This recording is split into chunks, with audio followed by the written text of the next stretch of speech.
His name was Jason Wells, 23, quiet, focused, lived in a small but decent apartment on the edge of a suburban neighborhood in Elk Pine, Oregon, a town barely 40,000 people deep in the trees, where most roads ended in cul-de-sacs or dirt trails, and the biggest local news was often a lost dog or a church fundraiser. Jason worked nights at a hardware warehouse. Not glamorous, but steady. He'd worked there almost 2 years. Never late, never missed a shift. He lived alone. Parents divorced. Father moved to Arizona. Mother still in town, but remarried. Jason didn't talk about family much, but he wasn't distant. Just quiet. He had a close friend, Liam Tanner, same age, his neighbor growing up. They talked most days, watched games together, went on weekend drives to nowhere. Jason wasn't into parties or drinking, just routine, calm, predictable. And on the night of March 18th, 2022, he left Liam's house around 9:27 p.m. after watching a basketball game. He walked home, just a 10-minute walk. He never made it. Jason left Liam's house at 9:27 p.m. The exact time is verified because Liam always checks his home security camera when guests leave. His small ring cam caught Jason waving goodbye and stepping into the street, phone in hand, his black hoodie pulled tight against the cold.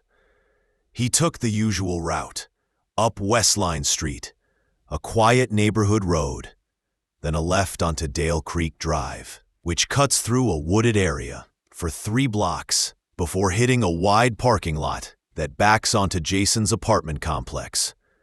That walk takes about 9 minutes. He never arrived.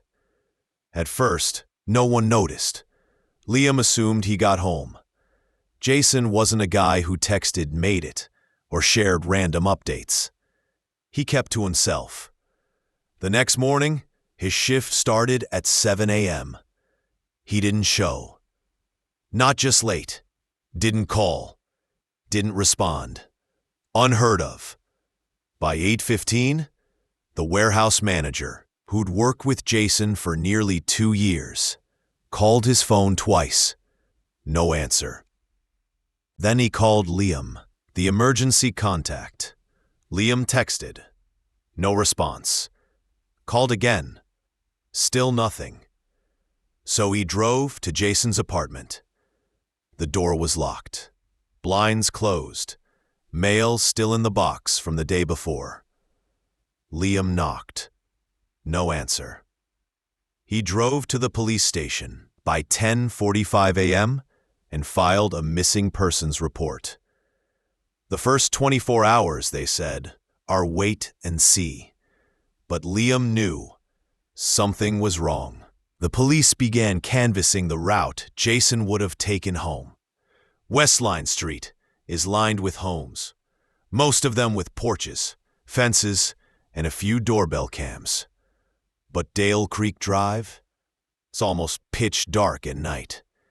That stretch, about 400 meters, is wooded on both sides. No sidewalks, no lights. Just a 2-lane cracked road with old telephone poles and overgrown branches. Locals know not to walk it at night. But Jason had walked it dozens of times. Officers checked 3 homes along the upper half of Westline Street. One doorbell camera caught Jason walking normally at 9:31 p.m. He had his phone in his hand, looked relaxed, no signs of panic or danger. That's the last confirmed sighting of him. He should have appeared on a backlot camera that points toward the apartment parking lot, a place he would have passed within 5 minutes. But he never did. Between 9:32 and 9:40 p.m., he disappeared into that stretch of road, and no one saw a thing. Police began searching the wooded stretch of Dale Creek the next morning with a canine team and drones. They found nothing. No jacket, no phone, no dropped keys, not even footprints in the muddy ditch near the tree line. The weirdest part? At exactly 9:38 p.m., a homeowner on Westline reported hearing a single loud thump from outside.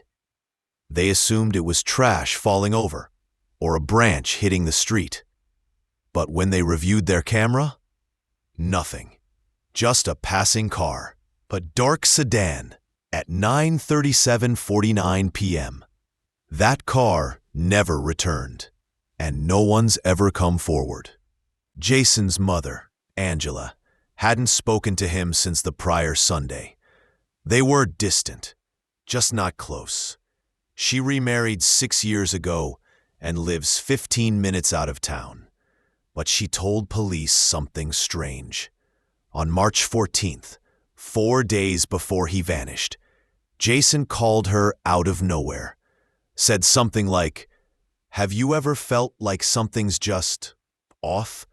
Like something is following you, but not a person?" She asked what he meant. He brushed it off, said, "Forget it. I'm probably just tired." She thought he was joking, but now she's convinced he knew something was wrong. 6 days after Jason's disappearance, a janitor working at a closed-down auto shop 2 blocks from Dale Creek Drive made a report. He opened a rusted dumpster behind the building and smelled something sweet and rotten. Not trash, something different. Inside, buried under plastic sheets and metal junk, he found a black hoodie, a pair of white socks, a cracked Samsung phone screen, no battery, a receipt from a gas station dated March 17th, 1 day before Jason disappeared. All of it was taken into evidence. The hoodie was confirmed as Jason's. The DNA on the socks was his, but the receipt wasn't. The name printed on the transaction, R. Halpern, a man who lived in another state, who had never heard of Jason. The name on the receipt, R. Halpern, was run through multiple databases. A match was found. Ronald Halpern, 58 years old, lived in Tacoma, Washington, over 180 miles away. A plumber, no criminal record, never been to Elk Pine. Police called him. He was confused. Said he'd never lost a receipt, never met anyone named Jason Wells. The receipt? It came from a gas station on March 17th, the day before Jason disappeared. From a pump just 6 blocks away from Dale Creek Drive. Security footage from the gas station showed Ronald Halpern filling up his truck, alone. Paid with a debit card. Got the printed receipt and put it in his jacket pocket. So how did it end up near Jason's torn hoodie, 180 miles away? Halpern had no idea. Police confirmed he never left Tacoma. His truck had a GPS tracker for work. It never left the city. Somehow, the receipt ended up near Jason. 2 weeks after Jason vanished, a man named Gregory Sands, 41, came forward. He lived on the edge of Dale Creek Drive, near the tree line, in a small, single-story home with thick shrubs and poor lighting. He didn't have internet, didn't watch local news, but said he had seen something strange on the night Jason disappeared. He was taking out trash around 9:35 p.m. and said he heard footsteps running, not walking, fast and hard, along the edge of the woods. When he looked up, he didn't see anything. But about 15 seconds later, he saw a dark car parked on the roadside. Engine off. No lights. He thought it was someone broken down. He went inside. Police checked the area. No tire tracks remained. Rain had come in heavy the next morning. No streetlight coverage, no cameras. But one fact lined up. The car seen in Gregory's area matched the dark sedan seen on West Line minutes earlier. And it never came back through the other end. As if someone parked. And wah. By early April, 3 weeks gone, Jason's mother had gone silent. She stopped talking to reporters, didn't answer the police unless pushed. She was angry. She blamed herself. She blamed the new husband for pushing Jason away. She blamed Jason, too, for never saying what was bothering him. And she especially blamed whoever made the phone call she got on April 3rd. It lasted 11 seconds, private number. When she answered, there was no voice, only the sound of someone walking on gravel. Not fast, not panicked, just footsteps. Then the call ended. Weeks after the cracked screen was found, forensics finally located the phone's IMEI and matched it to Jason's Galaxy device. The device's main board was missing, but the battery still connected to a memory module. A technician recovered partial data from the last 12 hours. No video, no photos, but there was a recorded voice memo saved locally at 9:34 p.m. It was just under 10 seconds. I think that's the same car. It's just sitting there. No, the lights are off now. I think he saw me. Then silence. This was the last proof Jason was alive, and he was being watched. But by who and why? Police began focusing on the car. The dark sedan. No plates visible. No clear make or model. But one detective, Lauren McKay, with 12 years of missing persons work, noticed a detail from the footage. The car's front fender had damage. A dent with what looked like a strip of yellow paint transfer. They ran DMV reports on vehicles in Oregon matching dark sedans with front-end damage. One stood out. A 1999 Honda Accord, registered to William Crace, 44, of Springfield. That car had a fender dent. Reported minor collision 2 weeks before. He had a record.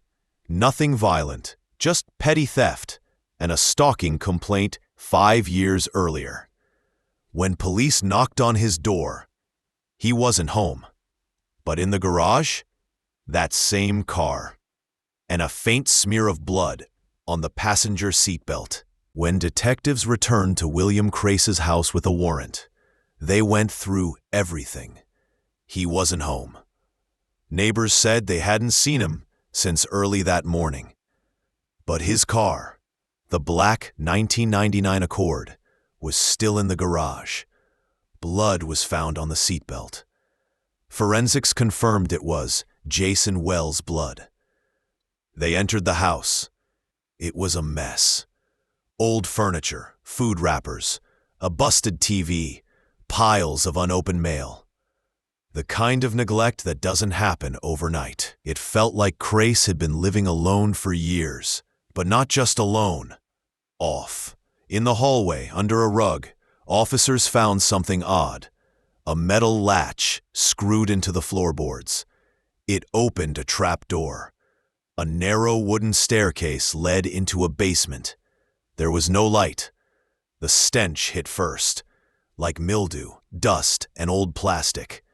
Not rot, not blood, just decay of a different kind. Downstairs, the space opened into a single unfinished room. Cinder block walls, cold dirt floor, and a folding chair facing the wall, and beside it, a tripod with no camera. In a green plastic storage bin, officers found 12 VHS tapes. each labeled with strange titles: Walk 1, Walk 2, June Voice, Gray Hoodie, Repeat, and one labeled JW, Jason's initials. They didn't play them right away. They sent them to digital evidence labs first. But it was clear something dark was on them. Detective McKay said the tapes were trophies. They were habits, rituals. This man was documenting something, not for others, for himself. In the far wall of the basement was a small, great window, just enough to crawl through. It faced the woods behind the house, about 400 feet of thick brush and dry creek bed before the tree line. Forensics found a torn shoelace in the window frame. They matched it to the brand Jason wore. Blood, skin cells, dirt. Jason was there, but the trail ended at the creek, and the tapes would take weeks to process. William Crace turned himself in 3 days later. He walked into a station 22 miles away, looking tired, dazed, and slightly confused. He didn't resist, didn't ask for a lawyer. He simply said, "I didn't kill him." He said Jason entered his car willingly, said he thought Jason was being followed, and asked for a ride. But police knew that was a lie. The video memo, the blood, the trapdoor. Still, Crace wouldn't say where Jason was now. When they asked about the tapes, he said, "I recorded so I wouldn't forget their voices." Then he asked for water and never spoke again. When they finally played the VHS tape labeled JW, the screen was grainy. Time-stamped, March 18th, 9:42 p.m. Jason is sitting in the folding chair, alive. His hands are zip-tied. His face has a thin cut under one eye. He's shaking, lips dry, trying not to cry. You can't hear the person behind the camera, but you can tell Jason is answering questions. He says, "I don't know what you want. I didn't see anything. Please, don't let me disappear." Then the screen goes black. The tape ends. Detectives reviewing the other VHS tapes from Crace's basement noticed something disturbing. Tape 6, labeled June Voice, featured a different person, a teenage boy. He's barely visible, filmed in the same basement chair, voice trembling, saying, "My name is Daniel, Daniel Shore." That name triggered something. McKay ran it. Sure enough, Daniel Shore, age 16, reported missing in 2013 from a town called Miller's Bend, about 90 miles southeast of Elk Pine. A quiet teen, disappeared walking home from the library. Case went cold after 3 months. The resemblance was clear. That was Daniel on the tape. They had just linked Jason's disappearance to a 10-year-old cold case.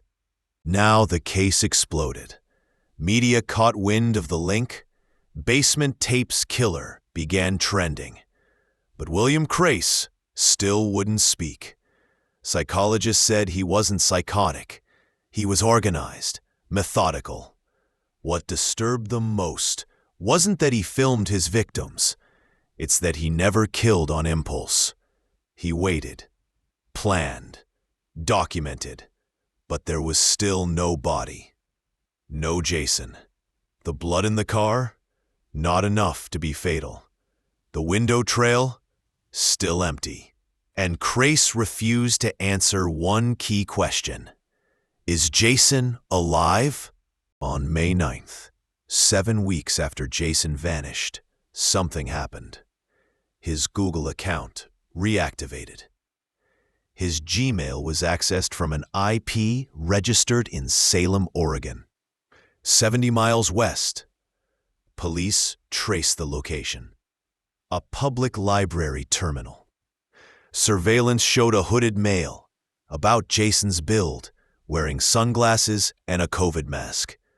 He typed something, printed a page, and left.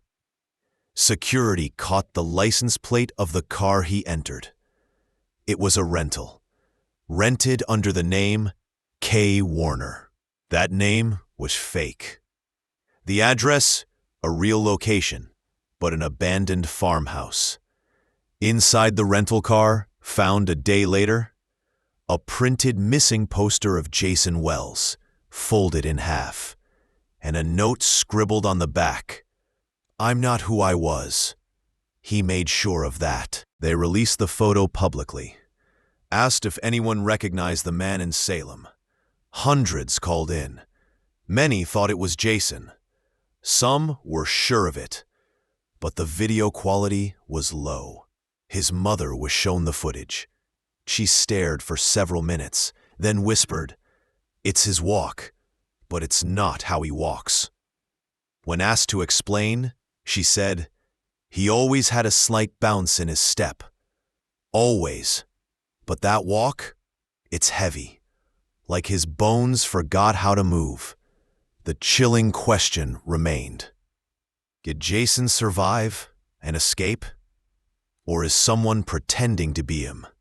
6 days later, in a storage unit linked to William Crace under an alias, police found something horrifying. A second folding chair. A second tripod. A rolled-up tarp with a dried blood stain. And a black duffel bag with clothes. Inside the bag, a pair of Jason's sneakers, a burner phone, a flash drive, and a handwritten page that simply read, "His voice doesn't leave my head. It repeats when it's quiet. But it's not what he said, it's what he didn't." Under pressure, Crace finally spoke. It wasn't a confession. It was worse. "I let him go. He wanted to walk, so I let him. But I told him he'd never get far. You can't just go back out. You can leave the room, but not what happened in it." They pressed him.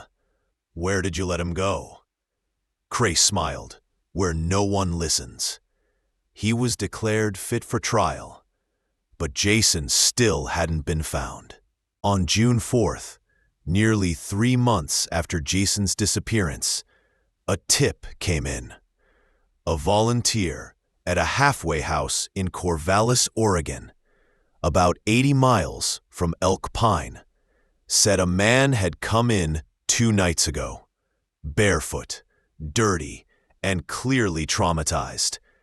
He didn't give his name, wouldn't speak, but he stayed in their shelter for 1 night. The only thing he carried was a rolled hoodie tied at the waist, black, faded, sleeves torn off. The volunteers said that during the night, the man had a nightmare. He screamed out just once, in his sleep, "Jason, don't close the door. Please don't shut it again." The next morning, he was gone. Later that week, a hospital in Portland flagged an alert to local authorities. A man checked into the ER just before midnight on June 6th, bleeding from the wrist, self-inflicted, but shallow. He gave no name, no ID. He refused treatment, refused psych eval. All he asked was, "Can you remove a microchip?" Staff calmed him down, took a DNA swab. As per protocol, it was automatically submitted to the state missing persons database. 2 days later, it came back. Match found. Jason Wells. By the time police arrived, the man had vanished. He walked out during a nurse shift change, left behind a hospital gown, a used gauze pad, a single piece of lined notebook paper. On it was written. I thought I was free, but he's still in the hallway. I don't know how he got out. I'm not Jason anymore. I'm just what's left. The note was signed, J.W., same as the tape label. Jason didn't have a known brother. But in part 14, I told you about that tripod in the basement, facing the folding chair. Now, in reviewing one of the unlabeled tapes from Crace's collection, detectives noticed something. 2 shadows. Not Jason. 2 other figures. One small, one older. And then a voice. You're not supposed to talk about it. We don't talk about it. Ever. Then, a door slams. That small voice, investigators now believe, belonged to William Crace as a boy. The older one? His uncle, a man named Harvey Marston, now deceased and once suspected in the disappearance of a teenage boy in 1979. They now believe Crace was not the first. He was the copy. In a locked P.O. box, listed under Jason's name, discovered via his Google reactivation, police found a small notebook, postmarked 3 days before the hospital match. Inside were dozens of pages, fragmented, scratched, water-damaged, but legible. Some of what Jason wrote: there were lights in the woods, but no headlights. I walked out, but didn't feel my body. He told me I was still in the chair, that even if I left, part of me stayed behind. I've seen myself walk past me 3 times. I don't know which one is me anymore. Please, don't let my mother bury an empty box. Tape 12, the one labeled Repeat, had refused to play. The reel was warped. Forensics reconstructed it in mid-June. On screen, a 3-minute static loop. Over and over, the same footage. Jason pacing the basement, muttering, stopping, then turning toward the camera and whispering, "If someone finds this, tell them it wasn't the first time." Then, suddenly, he laughs. Not loud, but broken, detached, the laugh of someone who stopped knowing who they were. On June 18th, detectives visited William Crace one final time. He had been held without bail for over 2 months. Silent, uncooperative, deteriorating. Detective Lauren McKay entered the room alone. No notepad, no microphone, just one photo in her hand. A printed still from hospital footage in Portland. A hooded man, thin, sunken cheeks, facial hair. Same walk, same build. She slid it across the table. Crace stared at it, said nothing, then finally spoke. He walked out. Then he walked out. But the part of him that screamed stayed behind. She asked, "Where is Jason Wells now?" Crace answered, without blinking, "If he's smart, nowhere near a mirror." On July 1st, a forestry worker north of Silver Falls State Park, nearly 120 miles from Elk Pine, reported something unusual. A man had been living in an abandoned fire cabin. He came and went at odd hours, never spoke, just walked the trails, always in a gray hoodie. The worker had tried waving twice. The man only nodded. No eye contact. When police arrived, the cabin was empty. But on the table, cans of tuna, a broken phone, a hunting knife, and a hand-drawn map of Elk Pine. On the back of the map, a single phrase, "Tell them it wasn't random." 5 days later, in a search effort around the cabin area, cadaver dogs hit on a tree pit, an abandoned stump hollowed out and partially filled. Inside, clothing, bone fragments, a decayed phone charger, zip ties, and a set of human remains, partially burned. Dental records were inconclusive, but the left femur had a titanium pin from an old skateboarding injury, one Jason Wells had at age 14. Forensics confirmed it. Jason was declared legally deceased on July 10th. But there was a problem. DNA from the hospital, still valid, still matched Jason. So did the DNA on the notebook in the P.O. box. So did the DNA in the cabin. The issue? There wasn't enough time for one person to have moved across those locations and left those traces. Either Jason had help, or someone was carrying his blood, his hair, his identity, and planting it. And the real Jason might still be out there. Detectives re-examined all the footage, timestamps, and evidence. A pattern emerged. From 9:27 p.m. to 9:38 p.m. on March 18th, exactly 11 minutes. There was no traffic, no movement on nearby cams, no phone activity, no digital trace of any kind.